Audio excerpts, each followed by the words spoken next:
অন্ধকার রাতে নীরবতা ভেঙে গেল ক্ষোভ আর শোকের বিস্ফোরণে।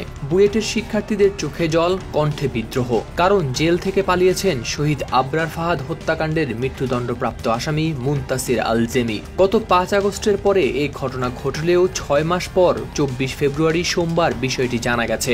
আবরার ফাহাদের ছোট ভাই ও বুয়েট শিক্ষার্থী আবরার ফায়াজ সোমবার সন্ধ্যায় ফেসবুকে দেয়া এক পোস্টে লিখেন, আবরার ফাহাদ হত্যার দায়ে মৃত্যুদণ্ডপ্রাপ্ত আসামি জেমি জেলখানা থেকে পালিয়ে গেছে 5 আগস্টের পরে। অথচ আমাদের জানানো হচ্ছে আজকে, যখন ওর আইনজীবী কোনো যুক্তিতর্ক উপস্থাপন করতে আসেনি তখন। ফাঁসির আসামির তো কন্ডেম সেলে থাকার কথা ছিল, সে পালায় কিভাবে? পালানোর পরেও এই তথ্য বাইরে না আসা তো এটাই প্রমাণ করে যে তাকে ধরতেও কোনো। বসুন্ধরা ডায়াপেন্ট এখন আরো উন্নত।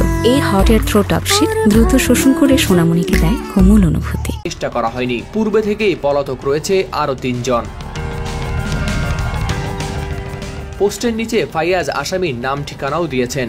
মুনতাসির আল জেমি ময়মনসিংহ জেলার কোতোয়ালি থানার নতুন বাজার এলাকার বাসিন্দা। তার পিতা আব্দুল মজিদ, মাতা জোসনা বেগম। ফাঁসির আসামি মুনতাসির আল জেমি কাশিমপুর কেন্দ্রীয় কারাগারে বন্দী ছিলেন। কাশিমপুর কারা কর্তৃপক্ষের বরাতে deputy attorney general Mohammad Jasim Sarkar জানান, গেল বছরের 6 আগস্ট কারাগার থেকে পালিয়েছেন জেমি। সেদিন কাশিমপুর কারাগার থেকে মোট 209 জন বন্দী পালিয়ে যান। পরদিন 7 আগস্ট কারা কর্তৃপক্ষ গাজীপুরের কোনাবাড়ি থানায় বন্দীদের পালিয়ে যাওয়ার বিষয়ে একটি মামলা করে। সেই মামলায় নাম উল্লেখ থাকা আসামিদের একজন জেমি।